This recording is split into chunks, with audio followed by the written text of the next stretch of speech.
Bonjour à tous. Alors, je vais vous lire aujourd'hui l'ouvrage Les sociétés secrètes et la société ou Philosophie d'histoire contemporaine par N. Deschamps. Donc, 5e édition entièrement refondue et continuée jusqu'aux événements actuels, avec une introduction sur l'action des sociétés secrètes au XIXe siècle par M. Claudio Janet. Tome 1er, 1881. Donc, j'ai découvert cet ouvrage récemment et je pense qu'il va vous intéresser. Introduction de l'action des sociétés secrètes au XIXe siècle.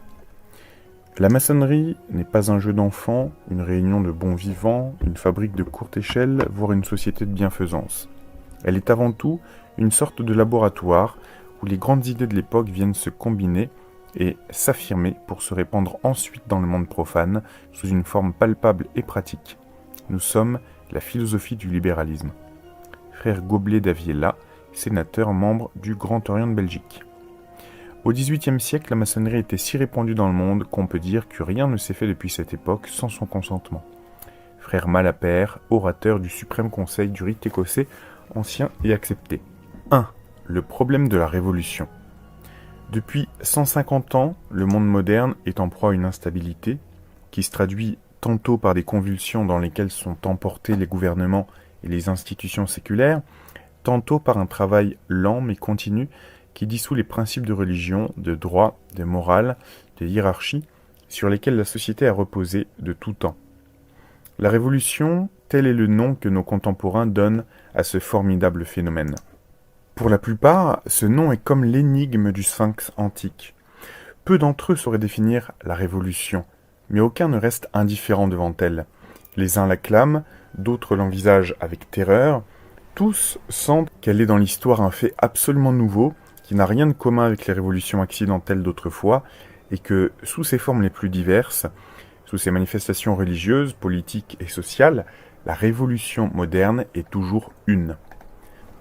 Le mal moral, c'est-à-dire la révolte de l'homme contre l'ordre, a sans doute toujours existé depuis le jour de la chute originelle. Mais jusqu'au siècle dernier, une hérésie pouvait troubler la paix religieuse de la chrétienté, sans que pour cela les gouvernements fussent ébranlés et la hiérarchie du monde du travail bouleversée. Seuls quelques esprits plus pénétrants embrassaient la chaîne entière des funestes conséquences morales et sociales qui découlent nécessairement d'une atteinte portée au dogme, mais les masses populaires et les nations restaient stables, comme fixées par le poids de leurs intérêts aux principes fondamentaux de la société, et le jour où la grande voix de la papauté, le remède extraordinaire d'un concile œcuménique, la parole enflammée des saints, venait faire la lumière sur le monde, la société raffermie sur sa base reprenait paisiblement le cours de ses destinées. Le grand déchirement du protestantisme au XVIe siècle ressemble, par certains de ses aspects, au terrible phénomène de notre siècle. Mais une grande partie de l'Europe en fut préservée, et après 50 années d'agitation politique et sociale, le mal se cantonna sur certains points, le venin des nouvelles hérésies sembla même avoir perdu de son activité au sein d'une société dont toutes les parties étaient liées, comme les assises d'un gigantesque édifice. Jadis, l'ambition des princes, l'oppression des grands, l'indocilité des sujets, occasionnaient parfois des troubles sanglants, mais ils ne s'étendaient pas d'un pays à l'autre. La France ne ressentit pas le contre-coup des commotions excitées par Wycliffe, l'Angleterre vit passer de loin les scènes douloureuses de la jacquerie, l'Allemagne étouffa la guerre des Hussites et plus tard la révolte des paysans, sans que les peuples voisins eussent même à s'en alarmer. Tout autre est la révolution moderne. Elle s'attaque d'abord à la religion, l'Église catholique est surtout l'objet de sa haine, parfois son culte est proscrit et ses ministres sont mis à mort. Toujours elle est dépouillée des biens qui sont entre ses mains, le patrimoine des pauvres, et elle est privée de sa légitime influence sur l'ordre social. Les confessions chrétiennes séparées sont en but à la même hostilité, précisément dans la mesure du christianisme positif qu'elles retiennent, car la notion de la subordination de la société civile à une loi divine positive est le principe que la Révolution voudrait détruire à fond dans l'âme des peuples. Cette négation est son essence même. Les souverains légitimes, qui se font ces instruments dans cette guerre anti-religieuse, sont d'abord entourés de flatteries, leur puissance est momentanément accrue, mais au bout d'un certain temps, des mots toujours pleins de prestige, les mots de liberté et d'égalité, retentissent comme un glas funèbre. Il faut que les pouvoirs traditionnels se transforment, qu'il s'incline devant le dogme de la souveraineté populaire, et puis après une nouvelle étape, la République est proclamée la seule forme politique digne des peuples élevés sous ces nouvelles influences. La constitution de la famille et l'organisation naturelle du travail avec la hiérarchie qui en découle et subordonne l'ouvrier au patron, au grand propriétaire, vont également être bouleversées et détruites. La Révolution dissout la famille comme unité sociale, elle lui enlève la consécration religieuse en affectant de faire du mariage un acte purement civil, elle détruit ses fondements économiques en proclamant le droit exclusivement personnel de l'individu à jouir de la propriété, au lieu de faire de la transmission corrélative du patrimoine foncier ou de l'atelier et des devoirs attachés à leur possession l'assise solide des différentes classes. Elle dit à l'ouvrier qu'il est l'égal de son patron, au patron qu'il est libre, c'est-à-dire n'a aucun devoir vis-à-vis de son ouvrier, et c'est ainsi qu'en proclamant la fraternité, elle allume la guerre sociale jusque dans le plus humble atelier. La propriété est attaquée par les penseurs les plus logiques de la Révolution comme une institution oppressive. De nouvelles combinaisons sont imaginées pour faire travailler et paître les troupeaux humains. Les incendies de la Commune parisienne, les scènes sauvages de la guerre des chemins de fer en Amérique, les attentats féroces du nihilisme russe, apparaissent comme les préludes du gigantesque travail de déblai nécessaire, selon ses prophètes, pour qu'un ordre social nouveau puisse résulter de l'action des forces de la nature déchaînée. La Révolution est universelle. Malgré les différences de race, de climat, d'état économique, elle répand chez les peuples des idées et des formules qui ont le don de les soulever. Elle attaque toutes les institutions fondées sur la tradition historique. Elle introduit, au besoin par la force, dans les sociétés, des principes nouveaux totalement inconnus aux âges précédents, comme la séparation de l'Église et de l'État, le monopole de l'enseignement par l'État, la liberté de la presse. Les peuples du Nord sont atteints comme ceux du Midi, les jeunes républiques de l'Amérique comme les monarchies du Vieux Monde. La Russie, avec ses institutions communales si particulières, son immense territoire aux populations clairsemées, est ébranlée par le souffle révolutionnaire, à l'égal des agglomérations pressées des régions manufacturières de l'Occident. Ce fait, si nouveau dans l'histoire, a frappé M. de Tocqueville et lui a inspiré ces paroles remarquables, je cite « Toutes les révolutions civiles et politiques ont eu une patrie et s'y sont renfermées. La Révolution française n'a pas eu de territoire propre. Bien plus, son effet a été d'effacer en quelque sorte de la carte toutes les anciennes frontières. On l'a vu rapprocher ou diviser les hommes en dépit des lois, des traditions, des caractères, de la langue, rendant parfois ennemis des compatriotes et frères des étrangers, ou plutôt elle a formé, au-dessus de toutes les nationalités particulières, une patrie intellectuelle commune, dont les hommes de toutes les nations ont pu devenir citoyens. Depuis le milieu du siècle dernier, la Révolution n'a pas cessé de marcher et de progresser. Jusqu'à présent, tous les efforts dirigés contre elle ont paru impuissants. Elle n'a encore reculé sur aucun point ni abandonné une seule de ses conquêtes. À peine un temps d'arrêt lui est-il imposé qu'elle reprend avec plus de puissance son essor destructeur. Les explications les plus diverses sont données à ce problème aussi vaste que nouveau. Les panthéistes et les matérialistes y voient un fait brutal qui trouve sa justification dans sa manifestation même. Pour eux, c'est un phénomène d'évolution semblable à cette transformation continue que de faux savants prétendent reconnaître dans le monde végétal et animal. Le socialisme, le communisme, le nihilisme sont pour eux autant d'étapes fatales au même titre que le libéralisme et le rationalisme. Ils les glorifient successivement comme des formes du perpétuel devenir qui emporte l'humanité. Mais la raison, le sens intime de la personnalité et de la responsabilité individuelle, protestent hautement contre cette théorie. La conduite pratique de chaque homme pris en particulier comme celle des peuples dément constamment ces hypothèses, instinctive protestation qui est la meilleure réfutation du sophisme. Cependant, les idées fausses ont de notre temps acquis tant d'influence par voie d'infiltration, si on peut ainsi parler, que la même théorie, dégagée de ses formes les plus choquantes, se produit sous la plume d'écrivains conservateurs, religieux même de sentiments. Monsieur de Tocqueville, qui nous venons de le citer, a décrit avec tant de pénétration le phénomène de l'universalité de la Révolution, a subi à son insu l'influence de cette erreur, quand, dans la suite de son livre, il représente le mouvement qui a éclaté en 1789, et qui dure toujours, comme le résultat fatal d'une longue et lente transformation des relations sociales, comme le fruit naturel de l'Ancien Régime, parvenu à son dernier développement. Pour lui et quelques-uns de ses disciples attardés, je cite, « La guerre aux religions n'est qu'un incident de la Révolution, un trait saillant et pourtant fugitif de sa physionomie, un produit passager des idées, des passions, des faits particuliers qui l'ont précédé et préparé, et non son génie propre. » D'autres, allant plus loin, prétendent que la Révolution est providentielle, qu'elle est la conséquence nécessaire des prodigieux changements apportés au monde moderne par les grandes découvertes physiques de notre temps et par les progrès de l'industrie. Rien n'est faux et dangereux comme de pareilles thèses.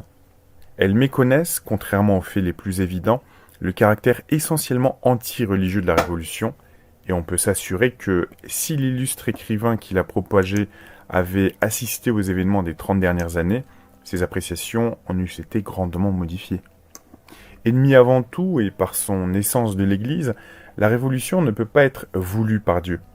Elle ne peut pas davantage être la conséquence nécessaire des découvertes, des progrès matériels, qui sont des dons de sa bonté faits aux hommes. Ces dons augmentent leur force pour le bien comme pour le mal, et il dépend uniquement de leur libre arbitre de contrebalancer les effets amollissants de la prospérité matérielle par une recherche plus grande de la vertu morale. La profonde altération des rapports des différentes classes a eu pour occasion la perturbation apportée dans le régime du travail par l'emploi de la houille, par les chemins de fer et par l'avènement de la grande industrie. Mais une révolution à peu près semblable avait eu lieu 3 siècles auparavant à la suite de la mise en œuvre des moteurs hydrauliques et de la découverte du Nouveau Monde. Les anciennes relations économiques avaient été profondément changées, de nouvelles formes de richesse s'étaient créées, de nouveaux patrons s'étaient élevés, mais l'essence des rapports entre le propriétaire et le travailleur était restée la même. D'ailleurs, remarquez-le, la concentration de la puissance productrice aux mains des grands capitalistes est un fait absolument au rebours des idées philosophiques et politiques de la Révolution.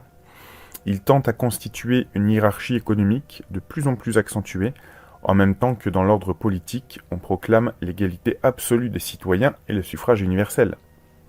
La vraie cause de l'antagonisme social moderne, c'est la destruction de la religion chez toutes les classes et la méconnaissance complète de leurs devoirs que l'impiété entraîne chez les nations qui s'y livrent. Le spectacle des révolutions politiques triomphantes et du renversement des souverainetés traditionnelles aggrave encore cet antagonisme, car il ébranle les idées du droit privé par la légitimation donnée aux faits de violence accomplis dans l'ordre public. Toute catastrophe politique est suivie fatalement d'un progrès nouveau du socialisme. On l'a vu en France en 1789 et en 1830, en Italie après 1860, en Espagne après 1868. L'Allemagne unifiée expérimente aux dépens de sa paix sociale ce que lui ont valu les annexions révolutionnaires de 1866 et 70. La révolution sociale n'est donc qu'une conséquence de la révolution politique et religieuse. Donner pour seule cause à celle-ci les abus de l'Ancien Régime en décadence, c'est placer au premier rang des causes secondaires et nier les causes principales, celles qui furent vraiment agissantes. Sans doute les abus des classes dirigeantes au XVIIe et XVIIIe siècle avaient grandement affaibli les institutions qui sont la défense naturelle des sociétés, et ils ont ainsi rendu possible le succès de leurs ennemis. Mais les abus ont de tout temps existé. Ils sont la conséquence de l'infirmité humaine, et l'histoire nous montre que les nations sont guérissables, qu'elles peuvent toujours se réformer tant qu'elles n'ont pas perdu la notion du bien. Les règnes réparateurs de Saint-Louis, de Louis XII, d'Henri IV en sont dans notre pays même d'éclatants exemples. Aussi bien ces abus n'ont été qu'un prétexte pour la Révolution. Partout où elle a triomphé, elle les a conservés, aggravés même par des oppressions qu'ils dissimulent en les systématisant et en leur donnant l'apparence de l'ordre légal. D'ailleurs, la violence de son attaque est en raison inverse de ses abus, pourrait-on dire. L'Ancien Régime était bien plus lourd en Allemagne qu'en France à la fin du XVIIIe siècle. Jamais les abus de la féodalité n'ont été chez nous comparables à ceux qui ont asservi les populations ouvrières de l'Angleterre à la suite de l'établissement de la grande industrie et du triomphe du régime parlementaire. Or, ces pays sont ceux que la Révolution a le plus longtemps épargnés. Serait-ce des abus de l'Ancien Régime que rencontrent aujourd'hui sur le sol vierge de l'Amérique les radicaux et le Parti socialiste ouvrier ? Est-ce le défaut de liberté publique, comme le prétendent certains libéraux confiants, qui multiplient les sociétés secrètes dans ce pays, où existe la liberté d'association la plus illimitée ? Il faut bien que ces sociétés poursuivent un but caché et universel, tout à fait indépendant de l'état social de l'Europe, pour que là aussi, on les rencontre. Que les hommes religieux y prennent garde, La religion est aussi compromise par la thèse de la révolution fatale que le principe politique traditionnel. Et quoi? Les changements contingents apportés par le cours naturel du temps auraient été funestes à cause de la vérité éternelle? La religion révélée aurait perdu son empire sur une si grande partie de l'humanité, par cela seul que les intérêts temporels des hommes auraient changé, qu'ils auraient vu croître leur richesse et leur culture intellectuelle, parce que tel ou tel gouvernement se serait trouvé inférieur à sa mission? Comment le christianisme aurait-il perdu de sa valeur pratique devant des phénomènes aussi secondaires? Voilà cependant les contradictions auxquelles aboutit la thèse qui présente comme un fait nécessaire et inévitable l'avènement d'une révolution essentiellement ennemie du christianisme et de l'ordre social chrétien. Mais les termes du problème sont tout à fait changés si l'on reconnaît que, depuis un siècle et demi, une puissante association dont les principes sont identiques aux idées réalisées par la Révolution s'étend dans le monde entier, se couvrant de mystères, agissant dans toutes les parties du corps social, tantôt par la presse, la tribune, l'enseignement de la jeunesse, tantôt par des complots, mais toujours marchant vers le même but. Cette association existe, c'est la franc-maçonnerie, qui est la source et comme la mère de toutes les sociétés secrètes. Elle a commencé à agir dès les premières années du XVIIIe siècle et les progrès de la Révolution ont été en proportion de sa diffusion. Aujourd'hui, elle compte dans le monde entier plus de 12 000 loges et d'innombrables adhérents qui eux-mêmes occupent des positions d'où ils dirigent la pensée et l'action de leurs concitoyens. Elle forme partout un corps compact, reliant dans son sein par des attaches secrètes les sociétés particulières les plus différentes en apparence. Ses doctrines sont partout les mêmes. Son unité, son universalité expliquent ainsi l'unité et l'universalité de la Révolution. Dès que la franc-maçonnerie est sortie de l'ombre de ses commencements, le Saint-Siège n'a cessé de la signaler comme le grand danger religieux, politique et social. Depuis Clément XII en 1738 jusqu'à Léon XIII, tous les papes ont averti les souverains. Mais la secte, grâce aux secrets dont elle se couvre, aux mensonges dont elle se fait un système, a eu la suprême habileté de tromper sur sa portée réelle ceux qu'elle poussait aux abîmes. Elle s'est posée au début comme une réunion de plaisir et une association de bienfaisance, alors qu'elle nourrissait dans son sein une conspiration contre la religion et les monarchies.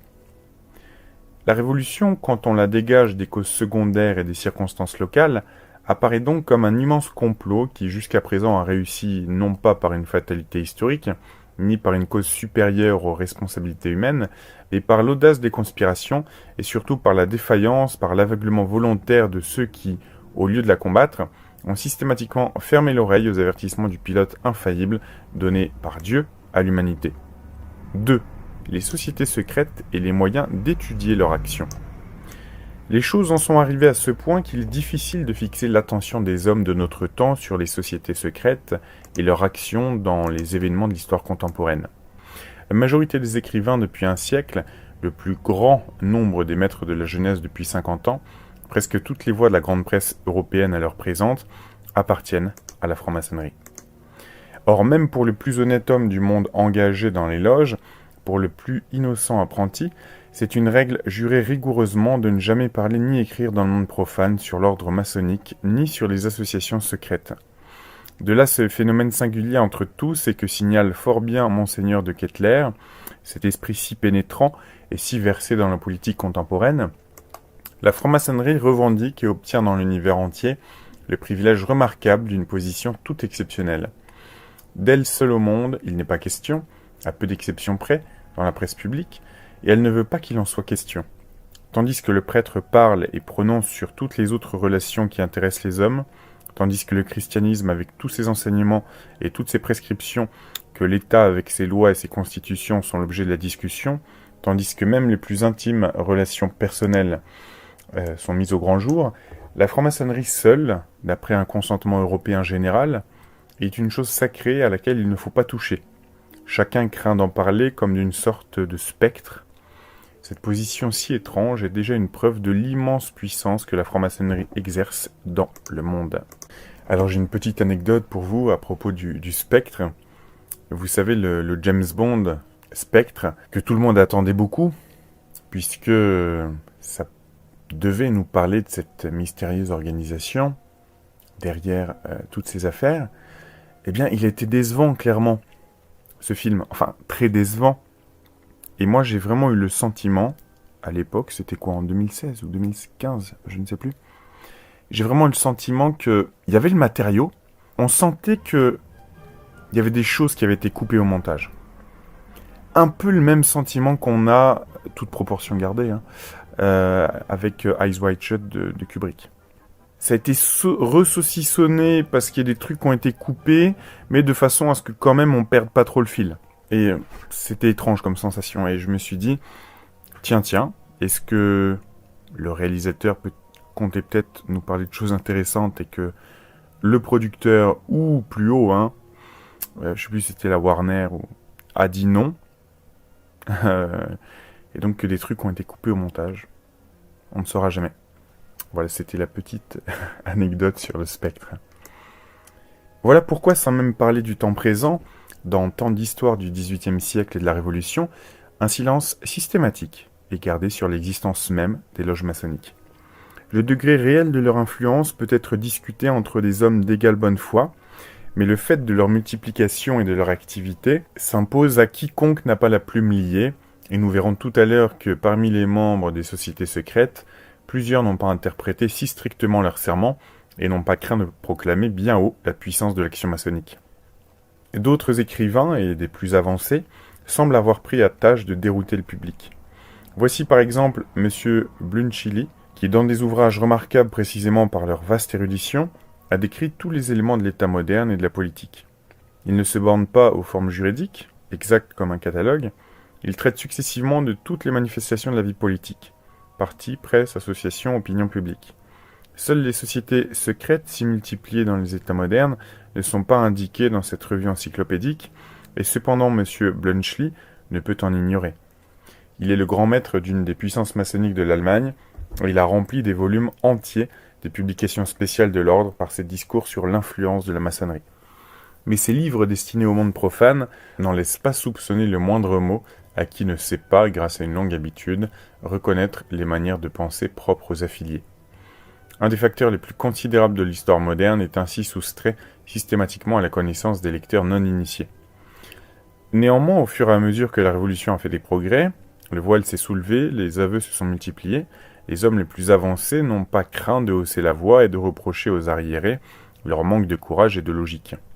Louis Blanc, entre autres, a mis en pleine lumière l'action prépondérante des sociétés secrètes dans les événements du XVIIIe siècle.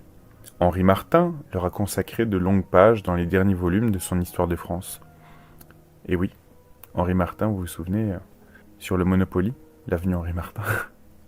Après avoir décrit la variété de leurs rites, il conclut en disant qu'elles furent jusqu'en 1789 l'instrument général de la philosophie et le laboratoire de la Révolution. C'est en faisant allusion à ces temps que Madame George Sand a dit de son côté qu'il y a des moments où l'histoire des empires n'existe que nominalement et où il n'y a de réellement vivants que les sectes cachées dans leur sein. Des hommes d'État éminents, cependant, ne se sont pas laissés aveugler par l'erreur commune et ont vu de quelle source découlait le poison qui agitait tout le monde moderne. Les papes et leurs ministres ont été au premier rang, nous l'avons déjà dit. Au point de vue purement humain, Rome est le lieu du monde où l'on est le mieux informé. L'incomparable diplomatie du Saint-Siège le renseigne d'autant plus sûrement qu'elle est plus dégagée des intérêts secondaires. Les représentants d'une institution qui sait devoir durer autant que le monde sont assurément bien placés pour juger le cours du temps. Quand des esprits comme Consalvi et Joseph de Maistre signalaient à toutes les cours européennes le danger des sociétés secrètes, ils n'obéissaient pas à de vaines terreurs ni à des hallucinations maladives. Les avertissements se sont d'ailleurs succédé sans interruption et des côtés les plus opposés. Des protestants, comme M. de Haugwitz dans son mémoire au souverain assemblé à Vérone, M. de Haller, l'éminent publiciste, les hommes d'État de l'Anti-Masonic Party aux États-Unis, Eckert, le courageux et érudit avocat saxon, ont montré que les sociétés secrètes mettaient en péril l'ordre politique et civil, non moins que la religion.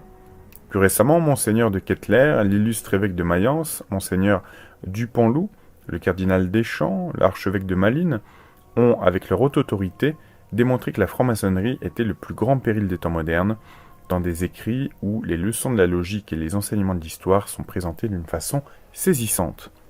Le cardinal Mathieu, résumant la longue expérience de sa vie d'évêque et d'homme public, écrivait à son tour, je cite, Je suis à m'interroger péniblement et à savoir comment il se fait que les puissants de ce siècle ne regardent pas, même autour d'eux et si près d'eux, ce qui les mine et qui les ronge en attendant leur renversement complet. Je suis très persuadé que la plupart des grands et sinistres événements de nos jours ont été préparés et consommés par la franc-maçonnerie. Lettre du 7 avril 1875 à M. Robinet de Cléry. Alors ça pourrait marcher en 2022, hein, c'est d'actualité. J'en suis à m'interroger, à savoir comment il se fait que les puissants de ce siècle ne regardent pas, même autour d'eux, et si près d'eux, ce qui les mine et qui les ronge en attendant leur renversement complet. En Angleterre, c'est le cardinal Manning qui, le 1er octobre 1877, s'est exprimé ainsi devant une importante réunion politique. Nous avons tous vu un empire qui a été créé par une révolution. Sur le trône, un empereur que la révolution y avait assis, et qui, pendant toute sa vie, s'est inspiré pour sa politique des bombes qui éclataient sous ses pieds et des principes révolutionnaires. Aujourd'hui encore, nous voyons une monarchie qui, sous la pression des sociétés secrètes révolutionnaires, a mis de côté les lois et ceux qui gouvernaient, et a violemment et ouvertement dépouillé les hommes de leurs droits les plus manifestes. Un roi légitime s'est vu, attendant et veillant pour s'approprier ce que la Révolution devait prendre dans ses filets. Nous avons vu tout cela, nous, de nos yeux. Et aujourd'hui même, cette guerre qui a si misérablement couvert de ruines et de sang le sol de la Serbie, cette guerre n'a point été entreprise, elle n'est point poursuivie par l'autorité de ceux qui ont charge de gouverner cette contrée. Ceux-là, à l'heure présente, n'ont plus l'autorité dans leurs mains. La Serbie, son prince a été fait roi contre son gré. Elle est occupée par une armée qui est une armée étrangère, bien plus qu'une armée serbe, et l'on vient vous dire qu'il y a derrière un certain trône impérial un parti de la guerre qui rend ces choses inévitables. Si j'insiste sur toutes ces choses, c'est pour que vous compreniez bien que ce ne sont ni les empereurs, ni les rois, ni les princes qui dirigent le cours des événements en Orient. Il y a quelque chose au-dessus d'eux et derrière eux, et ce quelque chose, plus puissant que tous, se fera sentir quand l'heure en sera venue. Oui, le jour où toutes les armées de l'Europe seront engagées dans un immense conflit, alors ce jour-là, la Révolution, qui jusqu'à présent travaille sous terre secrètement, aura trouvé l'heure favorable pour se montrer au grand jour. Ce qui s'est vu pour Paris se verra de nouveau pour l'Europe tout entière. Et si le chef de la chrétienté sur la terre a gardé le silence dans un moment de péril si grave, c'est que lui et ses prédécesseurs, avec une voix dont la fermeté ne s'est jamais lassée, n'ont jamais cessé d'avertir les gouvernements et les princes de l'Europe chrétienne de bien prendre garde à ces sociétés secrètes et révolutionnaires qui travaillent à miner et à détruire et leur trône et l'ordre social dans toutes les contrées. C'est parce qu'il sait très bien que la première étincelle qui allumera la guerre en Europe produira une conflagration européenne. La première étincelle qui allumera la guerre en Europe produira alors une conflagration européenne. Et que nous aurons alors à contempler non plus une grande mare de sang, comme celle qui a souillé la Bulgarie, mais des rivières, un déluge de sang courant sur tout l'Orient, partout où les populations catholiques et musulmanes sont entremêlées. On nous dit que l'autorité n'est plus désormais dans les mains du gouvernement serbe, et que ce n'est plus lui qui gouverne la nation, que les visées et la puissance des sociétés secrètes slaves et du parti de la guerre sont telles que le gouvernement ne peut plus rien diriger, et que ces mêmes sociétés, ce même parti, gouvernent à sa place. Dieu fasse que chez une autre nation, l'autorité n'échappe point là aussi aux mains de ceux qui la gouvernent. Et quand je parle de ceux qui la gouvernent, je n'entends pas tel ou tel homme, tel ou tel parti.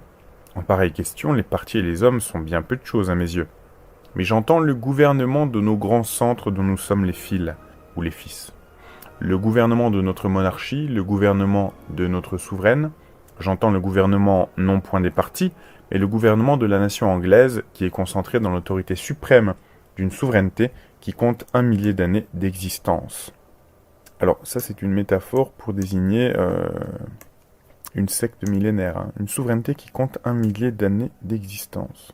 Le cardinal Manning ne faisait que redire d'une façon expressive ce qu'a affirmé en maintes occasions M. Disraeli, le ministre, à qui de nos jours l'Angleterre a dû le relèvement de sa fortune compromise précisément par les hommes des sociétés secrètes, les Palmerston et les Gladstone. Déjà dans ses œuvres littéraires, il avait décrit l'action souterraine des sociétés secrètes, d'Israël. Devenu Premier ministre de son pays, il n'a pas craint de s'écrier dans un discours prononcé à Aylesbury le 20 septembre 1876, je cite, « Les gouvernements de ce siècle n'ont pas affaire seulement au gouvernement, aux empereurs, rois et ministres, mais encore aux sociétés secrètes, éléments dont il faut tenir compte, qui au dernier moment peuvent mettre à néant tous les arrangements, qui ont des agents partout, des agents sans scrupules qui poussent à l'assassinat et peuvent, s'il le faut, amener un massacre. Quelque nombreuses que soient les loges en Angleterre, aucune protestation ne s'est élevée contre ces paroles, et l'opposition s'est gardée prudemment d'attaquer le Premier ministre sur ce terrain. Petite parenthèse, à l'époque, c'était quand même d'autres types de Premiers ministres qu'on avait que ceux qu'on a, hein. Vous en rendez bien compte. Enfin, nous, en Angleterre, là, en l'occurrence. La vérité, difficile à pénétrer au commencement de ce siècle, éclate donc de plus en plus, et pour tout esprit non prévenu, l'action des sociétés secrètes dans l'histoire moderne est un fait qu'on ne peut plus passer sous silence. On y serait d'autant moins fondé que dans l'orgueil de leur triomphe, beaucoup de francs-maçons dévoilent la part que la maçonnerie a prise dans le passé à l'œuvre de la Révolution. C'est le frère Malaperte, par exemple, orateur du suprême conseil du rite écossais, qui, parlant en 1874, à une tenue de maîtrise de la loge Alsace-Lorraine, dit en propres termes « Au XVIIIe siècle, la franc-maçonnerie était si répandue dans le monde qu'on peut dire que rien ne s'est fait depuis cette époque sans son consentement. » Les aveux de ce genre abondent actuellement. Ils sont appuyés sur des preuves historiques indéniables et reposent d'ailleurs sur une tradition conservée dans les loges qui est elle-même une preuve de premier ordre. L'étude des sociétés secrètes est donc une nécessité absolue pour avoir l'intelligence des temps modernes. Elle est possible pour un écrivain doué de perspicacité et se donnant la peine de pousser ses investigations dans le champ très vaste aujourd'hui des documents tombés dans le domaine public.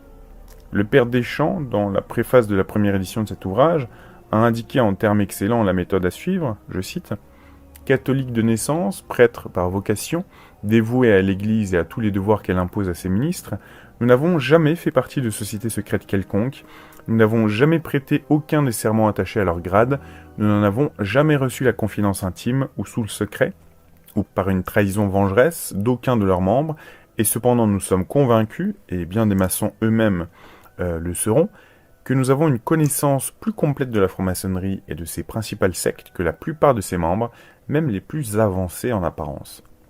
Cette connaissance, nous la devons à l'observation et à l'étude approfondie des révolutions françaises et européennes, des phases diverses qu'elles ont parcourues, des événements, des constitutions et des lois qui en sont sorties, des assemblées ou des hommes éminents qui leur ont servi d'agents. C'est l'étude de tous ces éléments, de leur ensemble surtout et de leur rapport, qui nous a mis sur la voie de leur cause première et nous a poussé à remonter jusqu'à ces sources mystérieuses pour y puiser non seulement la certitude de son existence, mais pour en faire éclater, dans tous les esprits de bonne foi, l'incontestable évidence. Ces sources sont multiples. Les premières, celles qui saisissent l'esprit avec une évidence qui s'impose, sont les constitutions et statuts maçonniques préparés par les commissions des plus illustres maçons, approuvés et votés par les convents généraux ou assemblées législatives des Grands Orients, et qui ne peuvent être imprimés et distribués aux loges que par les ordres des grands maîtres et de leurs conseils. Un résumé des rapports faits au Grand Orient de France au nom de la commission de révision les 30 novembre 1838 et 13 mars 1839, en présentant à sa sanction le résultat de la discussion des statuts généraux de l'ordre par le comité central, rend un compte historique fidèle de la tendance et de l'esprit centralisateur avec lesquels furent successivement faits et fixés ces codes, constitutions, statuts et règlements. La seconde, plus abondante encore, n'est pas moins sûre. Elle se compose des manuels maçonniques ou tuilaires de tous les grades et rites de la maçonnerie, des cahiers officiels de ces grades, des modes ou rituels de leur réception, des instructions, catéchismes, serments ou obligations des récipiendaires, des signes et mots de passe, des cantiques, c'est le nom qu'on leur donne, qui suivent ces réceptions ou sont chantés aux loges de table qui accompagnent pour l'ordinaire les réceptions aux principaux grades. C'est là, dans les détails de ces grades, dans les développements oratoires ou dialogués entre le vénérable, les surveillants et les candidats, dans l'ensemble surtout de tous les éléments constitutifs de la maçonnerie, de ses grades et de ses rites, que sont pris sur le fait l'esprit, les tendances, les principes et les conséquences, le but et les moyens de ce briaré aux 100 bras et de ses agissements diversifiés à l'infini. Cette source, si riche à première vue, offre de non moins incontestables garanties. C'est la sûreté donnée par les serments ou obligations imposées dans la réception même des grades à chaque récipiendaire et sous les plus graves peines de garder un silence absolu sur tout ce qui concerne la réception de ces grades, objets, modes, discours, circonstances diverses, sur tout ce qui se passe dans les loges et de n'en rien révéler par une voix quelconque. La formule de ces serments, qu'on répète à la réception de chaque grade, tantôt plus courte, tantôt plus développée, d'après la différence des rites, est partout la même au fond. L'impression des manuels ou recueils des grades maçonniques et de tout ce qui s'y rapporte n'a donc pu se faire sans l'autorisation des Orients divers et sans leur explicite ou tacite approbation, ce qui leur donne l'autorité même de ces grands Orients et de toute la maçonnerie. À la garantie d'aussi redoutables serments vient se joindre à celle que fournissent à l'appui les constitutions et statuts de l'ordre dans tous les pays.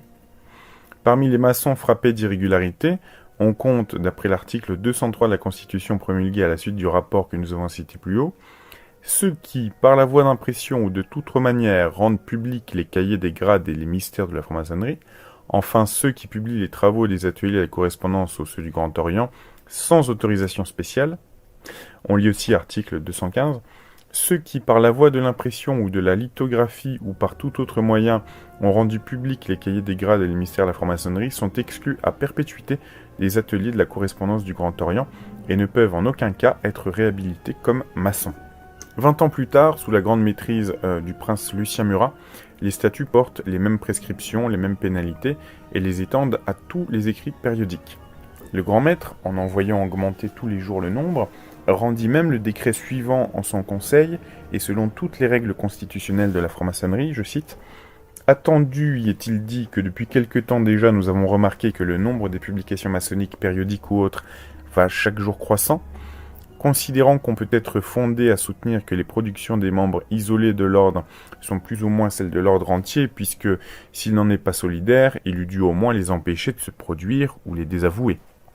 Considérant d'ailleurs que la Constitution et les statuts généraux de l'ordre à toutes les époques ont jugé ainsi cette question, vu l'article 14 de la Constitution, vu les articles 294 et 298 des statuts généraux, nous avons décrété et décrétons.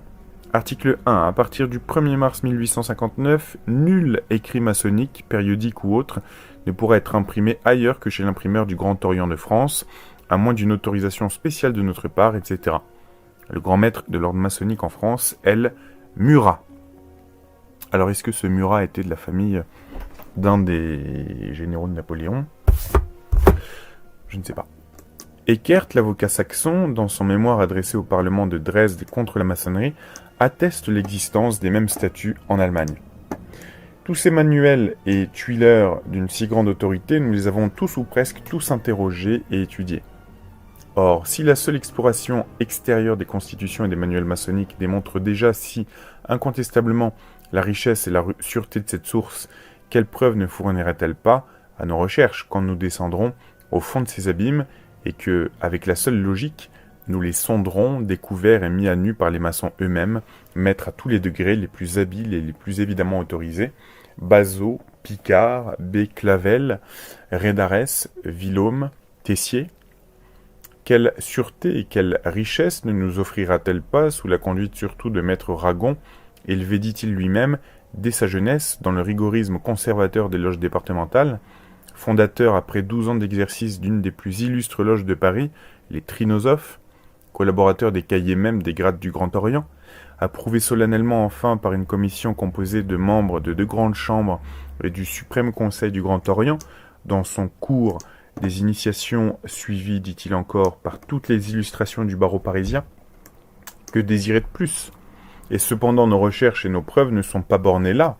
Elles sont corroborées des écrits de Weishaupt, donc le fondateur des Illuminés de Bavière, et de Knigge, des livres de Saint-Martin, de Saint-Simon d'Enfantin, de Fourier et de leurs principaux disciples, des manifestes des fondateurs de l'Internationale, Karl Marx, Hodger, Fribourg, Tolin, Langlois, etc., des témoignages et du manifeste du duc de Brunswick, établi grand maître de la maçonnerie par les députés des loges maçonniques de l'univers entier au convent de Wilhelmsbad, du mémoire au congrès de Vérone du baron de Haugwitz, directeur des loges maçonniques en Prusse, en Allemagne, en Pologne et en Russie, des discours tenus dans les principales loges d'Allemagne recueillis en livres par les maçons les plus célèbres ou imprimés dans les revues et journaux maçonniques, des récits du célèbre suédois Witt, dit De Hering, protégé du ministère Decazes, condisciple de Sand, l'assassin de Kotzebue, Principe Sumo Patriarca de la Carbonara est chargé de faire comme inspecteur suprême la correspondance de la haute maçonnerie entre l'Allemagne, la France, la Suisse et l'Italie. Vous savez, la charbonnerie. Ah, Carbonara. Nous avons dépouillé les mémoires et les correspondances de Voltaire, ainsi que les doctrines morales et politiques des Helvétius, d'Alembert, donc des Suisses, d'Alembert, Diderot, Rousseau, Condorcet, Cabanis, tous éminents maçons, que le secrétaire du Grand Orient Bazot nous assure être identiquement les mêmes que celles de la maçonnerie. À tous ces témoignages, à toutes ces autorités souveraines pour les francs-maçons, sont venus se joindre les jugements, les aveux, les faits et gestes des maçons les plus célèbres dans l'histoire, nous voulons dire les Mirabeau, Talleyrand, Périgord, Duport, Lafayette, Grégoire, Sieyès, Condorcet, Robespierre, Babeuf, qui a, petite parenthèse, inventé le communisme, Buonarroti, Cambacérès, Napoléon Bonaparte, Dupont de l'Eure, Crémieux, Michel de Bourges, Palmerston, Mazzini, Cavour, Enfantin. Alors, Crémieux, je sais plus si c'était Adolphe ou... Mais il me semble que Guillemin, l'historien, en parle dans son interview sur la fondation de la Banque de France. Il me semble qu'il parle d'un Crémieux. Faudrait aller réécouter. Tels sont, esquissés par l'auteur même du grand ouvrage dont on offre en ce moment au public une nouvelle édition, les moyens d'information acquis à l'histoire sur l'action des sociétés secrètes. Sans doute une pareille étude, outre les difficultés inhérentes à toutes les études historiques, en rencontre de particulières dans le mystère et les mensonges dont s'enveloppent ces sociétés. Un très petit nombre d'initiés peuvent seuls, à un moment donné, embrasser tous leurs mouvements et leurs rapports. Cette difficulté est encore plus grande pour celui qui les voit seulement de l'extérieur. Quelques erreurs de détail sont inévitables dans une œuvre de ce genre, mais elles ne sauraient enlever leur certitude à l'ensemble des résultats de ces investigations, car elle est fondée sur la concordance de tant de témoignages et sur le rapprochement de faits si nombreux qu'aucune instruction judiciaire, aucune enquête parlementaire ne présenta jamais plus de garantie d'exactitude. Aussi bien quand on signale le rôle prépondérant joué par les sociétés secrètes dans la Révolution, on n'entend nullement nier les autres causes qui viennent joindre leur action à la leur. Être ondoyant et divers, l'homme obéit rarement à un mobile unique. Souvent il veut des choses contradictoires, mais il finit toujours par tomber du côté où il penche, sauf à se relever parfois par un secret instinct, contrairement aux lois de la logique et de l'équilibre. Ainsi en est-il des nations, quand elles se sont abandonnées à la Révolution, elles ont subi l'impulsion des sectes antichrétiennes, mais elles ont aussi payé les peines de fautes et d'erreurs anciennes. Notamment, peut-être qu'il fait allusion au fait d'avoir brûlé Jacques de Molay et arrêté les Templiers, ce qui avait été fait par Philippe le Bel et Clément V. On ne saurait trop le reconnaître, l'exagération du pouvoir des princes à la suite des agitations causées par le protestantisme et la suppression de la représentation régulière des différents intérêts sociaux dans les États du continent avaient introduit en France, en Espagne, en Italie, pendant le siècle dernier, des causes de souffrance et des ferments d'irritation qui firent accueillir avec enthousiasme, par une société fatiguée et mal assise, le programme perfide de la franc-maçonnerie, des philosophes et des illuminés. Les associations secrètes se multiplièrent d'autant plus que la vie publique s'était resserrée davantage. Ainsi les parasites se développent-ils sur les organismes malades. Il faut aussi tenir compte d'un ordre de faits, cette fois absolument propre à notre époque. Le rapprochement des nations par les voies rapides de communication, la multiplication des livres et des journaux facilitent la diffusion des idées et tendent à uniformiser la pensée des différents peuples. Sous ce rapport, mais sous celui-là seulement, les transformations matérielles du monde conspirent avec l'action des loges répandues et communiquant dans l'univers entier. Puis avec le temps, les effets sont devenus causes à leur tour. Les sectaires, qui ont fait la Révolution, ont dans toute l'Europe brisé violemment les bons rapports des classes, dissous ces grandes familles, qui, comme des chaînes séculaires, défendaient de vastes espaces contre les tempêtes, spoliés et abolis par la force des corporations, ces institutions tutélaires dans lesquelles le génie des âges chrétiens avait élevé si haut, moralement et économiquement, les familles du peuple, détruit les coutumes qui fixaient au sol les travailleurs agricoles, et surtout par le plus grand des crimes, ils ont, en arrachant la religion du cœur du peuple, enlevé l'espérance du ciel à ceux qu'ils ne pouvaient rassasier des biens de la terre, donc des biens matériels. Une fois ces destructions accomplies, les masses populaires laissées sans religion et sans protection, blessées dans leurs intérêts moraux et matériels, se livrent au socialisme. Les trade unions, les sociétés de résistance, les groupes communistes, se fondent comme d'eux-mêmes en dehors de la maçonnerie et contrairement à la volonté de ses chefs. La suprême habileté de ceux-ci consiste à s'emparer de leur direction sans qu'ils s'en doutent, à les pénétrer de leurs pensées antichrétiennes, à faire marcher ces hordes affamées de jouissance de façon à ne pas être écrasés eux-mêmes. C'est parfois des masses socialistes que l'on peut dire avec vérité que la haine antireligieuse est accidentelle chez elles. On en a la preuve éclatante dans la facilité avec laquelle les chrétiens dévoués, qui s'adressent à la fois au cœur et aux intérêts de l'ouvrier, le ramènent à l'ordre. Le peuple est la première dupe et la plus grande victime de la Révolution. Embrasser d'un seul regard la grande complexité des événements, faire la part de chacune des causes qui concourent à leur réalisation, les mettre dans leur ordre et leur relief, c'est une tâche ardue entre toutes, peut-être dépasse-t-elle la portée d'un œil humain. Mais c'est toujours rendre un service de premier ordre aux sociétés que de faire la lumière sur la cause principale de leur souffrance, sur celle que la conspiration du silence et du mensonge cache systématiquement dans l'ombre. Parmi les personnes sous les yeux desquelles tomberont ces pages, beaucoup appartiendront à la franc-maçonnerie ou compteront des francs-maçons dans le cercle de leurs relations. Or peut-être seront-elles surprises en comparant avec leurs impressions personnelles ce que nous venons de dire du rôle de la maçonnerie et des sociétés secrètes dans les événements contemporains. On n'a jamais conspiré dans les loges dont elle faisait partie. La franc-maçonnerie leur est apparue sous l'aspect d'une association de bienfaisance et de sociabilité qui procure des relations utiles à ses membres. Elle laisse chacun d'eux suivre en paix son culte et ne les a jamais molestés dans l'exercice de leur religion. La franc-maçonnerie, diront-ils encore, repousse dans tous ses actes publics et par l'organe de ses grands maîtres réguliers toute solidarité avec ces sociétés secrètes dont on trouve la main dans les révolutions contemporaines telles que la Charbonnerie, la Jeune Europe, l'Alliance démocratique universelle, l'Internationale. À ces objections, nous allons répondre en décrivant sommairement l'organisation de la franc-maçonnerie, en étudiant cette double action sur les doctrines et sur les faits, en précisant ses relations avec les autres sociétés secrètes, enfin, en recherchant son secret et son but dernier. 3. L'organisation de la franc-maçonnerie. La franc-maçonnerie est une association essentiellement une et universelle, malgré la variété des rites pratiqués par les loges. Cette unité repose sur les 3 grades, dits symboliques, d'apprenti, de compagnon, de maître. 5 maîtres peuvent former une loge et procéder à la réception de nouveaux membres. Tout individu reçu dans une loge fait par la même partie de l'ordre entier. Il peut obtenir l'entrée de toutes les loges et réclamer l'assistance des membres de l'ordre dans tout l'univers. Ces 3 grades forment la base sur laquelle s'édifient tous les rites.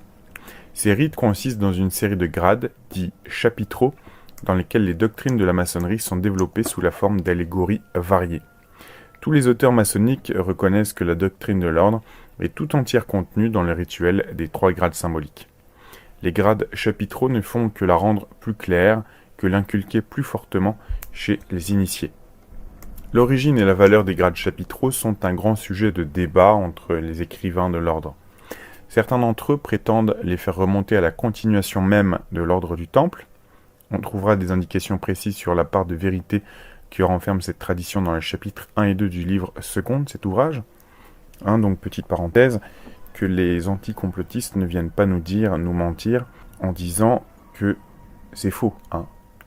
Certains d'entre eux prétendent les faire remonter à la continuation même de l'ordre du Temple. On trouvera des indications précises sur la part de vérité que renferme cette tradition. Et ça, c'est écrit en 1881. Alors après, je pense que ils osent tellement, les anticomplotistes, qu'ils seraient même capables aujourd'hui, en 2022, de nous dire les complotistes en 1881. C'est-à-dire qu'en fait, peu importe les arguments, ils vont dire que c'était des complotistes à tous les âges. C'est ça. Je continue. Ce qui est certain, c'est que de nouveaux grades chapitraux ont été créés en grand nombre pendant le XVIIIe siècle, à l'époque où la conspiration contre l'ordre chrétien se nouait. Comme le dit Louis Blanc, c'était autant d'arrières-sanctuaires où se groupaient successivement les initiés les plus actifs. On a même récemment ajouté dans le rite écossais 3 grades dits administratifs qui ne se sont conférés qu'aux fonctionnaires du Grand Orient et du Suprême Conseil et qui complètent la série symbolique des 33 degrés. Aujourd'hui, les grades les plus élevés sont conférés en France assez indistinctement et on peut en parcourir toute l'échelle sans connaître le véritable secret de l'ordre. Ces réceptions se multiplient parce que la vanité joue un grand rôle dans les loges et parce qu'elles sont une des sources les plus abondantes pour le budget du Grand Orient. Mais ce qui se passe actuellement ne préjuge rien contre la portée politique que ces grades eurent autrefois. L'organisation essentiellement hiérarchique de la maçonnerie offre assez d'autres moyens à ses directeurs secrets pour se choisir et se concerter. Voici comment s'exprime sur ce sujet délicat le frère Malapert, un des écrivains maçonniques contemporains les plus distingués, dans une tenue de loge qu'il présidait comme orateur du suprême conseil du rite écossais ancien et accepté, je cite « Au-dessus de la maîtrise, il n'y a plus rien à apprendre. Les hauts grades sont des titres donnés à des maçons qui se choisissent dans un certain but. Le grand œuvre réside tout entier dans l'apprentissage, le compagnonnage et la maîtrise. Les Rose-Croix et les chevaliers Kadosh ne savent rien de plus que les maîtres. Je comprends cependant qu'à de certaines époques, on ait senti le besoin de former des réunions particulières parce qu'elles sont le moyen de mieux répandre la pratique de nos idées. Ainsi, au-delà de la maîtrise, il y a des maçons qui s'occupent de la réalisation plus directe de nos théories générales. À ce titre, les hauts grades ont leur raison d'être, quoi qu'on puisse travailler utilement sans les posséder. Suivant la diversité des hauts grades, les rites se sont multipliés, et avec eux les centres directeurs, les grandes loges, les mères loges, les grands orients, les suprêmes conseils. On les appelle d'un terme générique « puissance maçonnique ».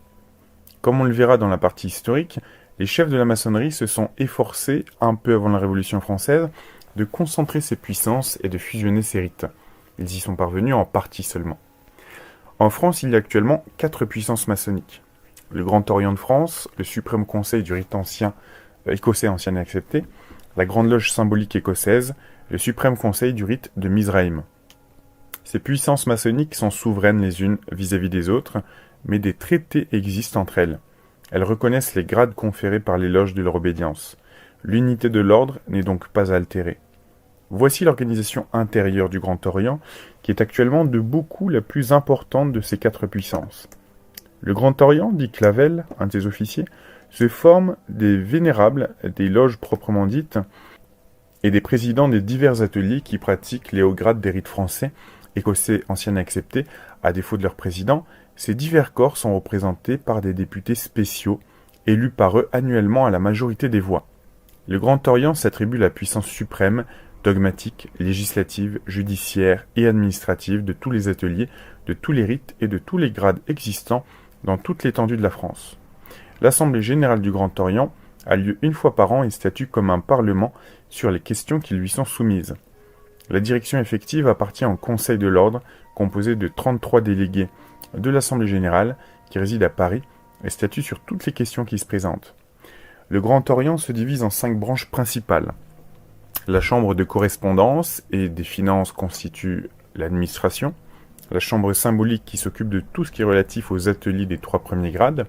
Le suprême conseil des rites qui statue sur tout ce qui a rapport aux ateliers des grades supérieurs. La chambre du conseil d'appel qui donne son avis sur toutes les affaires intéressant l'existence des ateliers et qui prononce en dernier ressort dans les contestations qui surgissent entre les ateliers ou entre les frères.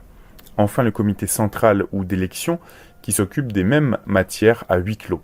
Indépendamment de ces 5 chambres, le Grand Orient enferme dans son sein le Grand Collège des rites qui confère les hauts degrés, un comité des finances et un comité d'inspection du secrétariat. Aucune loge ne peut se constituer ni prendre une décision de quelque importance sans l'aveu du Grand Orient, qui a le pouvoir de la suspendre, mettre en sommeil ou même de la dissoudre. Le Grand Orient a habituellement à sa tête un grand maître, choisi généralement parmi les membres des familles régnantes ou parmi les personnages officiels. Il sert de protecteur à l'ordre, mais ne peut lui imposer une direction réelle, car le pouvoir effectif réside tout entier dans les comités. En France, depuis 1869, le Grand Orient n'a plus de grand maître, mais seulement un président. Le Grand Orient de France laisse les loges de son obédience libres de pratiquer l'un des 2 rites, le rite français ou moderne, le rite écossais ancien et accepté. Mais un certain nombre des loges pratiquant ce dernier rite forment une obédience particulière et se rattachent au suprême conseil du rite écossais ancien et accepté. Le Grand Orient s'est constitué en 1772. Quant au suprême conseil, il est plus ancien, mais après diverses péripéties dans son fonctionnement, il a pris ce nom en 1803 et s'est consolidé en 1817 par la réunion des 2 puissances rivales du rite écossais, qui fut due particulièrement au zèle du duc Decazes. Le suprême conseil du rite écossais ancien et accepté a une constitution beaucoup plus autoritaire que le Grand Orient. Ses membres sont élus à vie et se recrutent eux-mêmes. Le pouvoir qu'il exerce sur les ateliers de son obédience est également beaucoup plus énergique. Le suprême conseil, sous la Restauration et la monarchie de Juillet, groupait la partie la plus avancée de la maçonnerie parce qu'il avait mieux su se soustraire à la tutelle des pouvoirs politiques que le Grand Orient avait accepté en recevant ses grands maîtres, les grands maîtres adjoints des mains du gouvernement.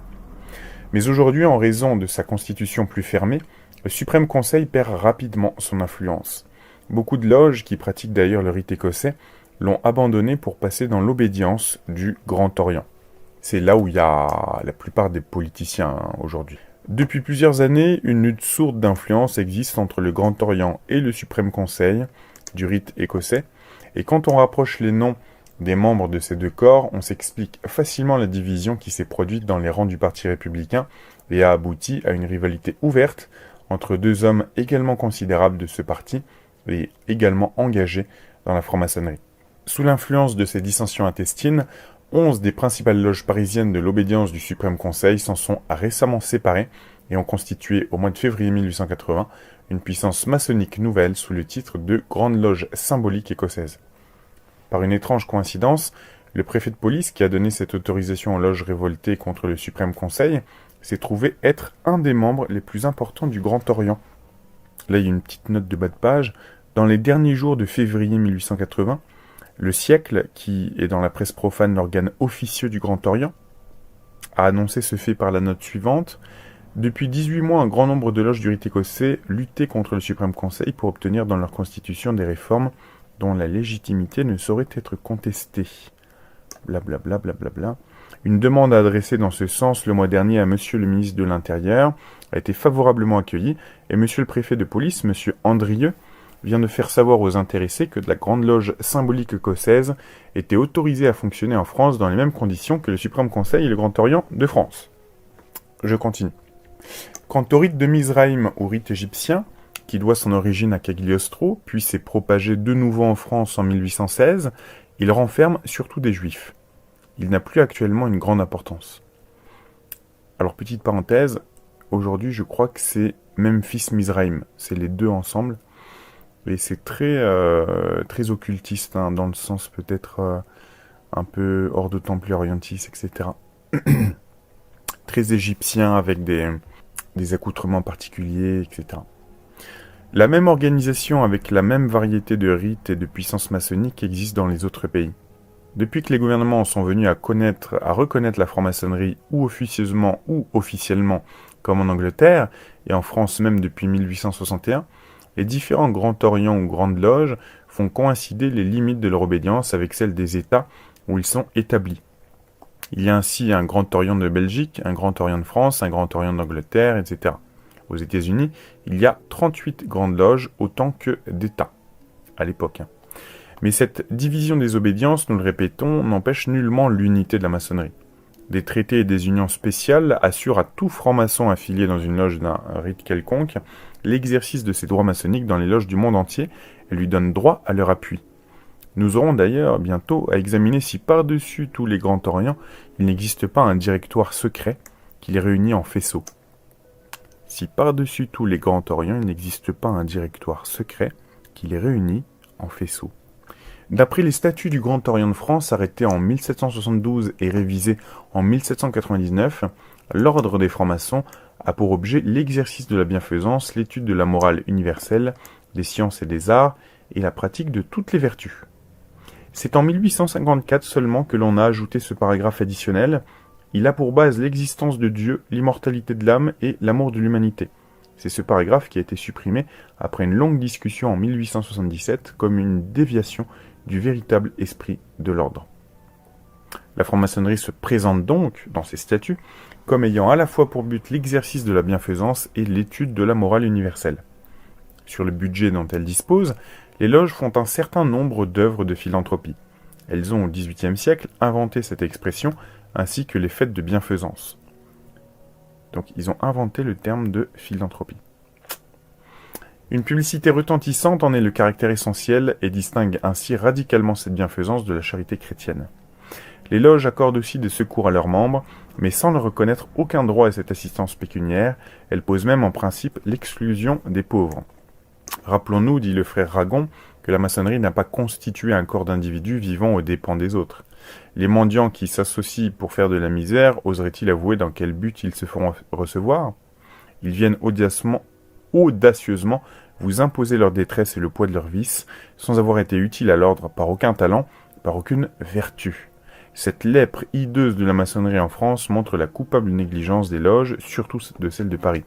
Ne présentez jamais dans l'ordre, disait le frère Bernonville, que des hommes qui peuvent vous présenter la main et non vous la tendre. Voilà. Bon, et j'espère que ça vous aura intéressé, je pense, cette première partie de l'ouvrage Les sociétés secrètes et la société, ouvrage de 1881. Je vous dis à très bientôt pour la deuxième partie.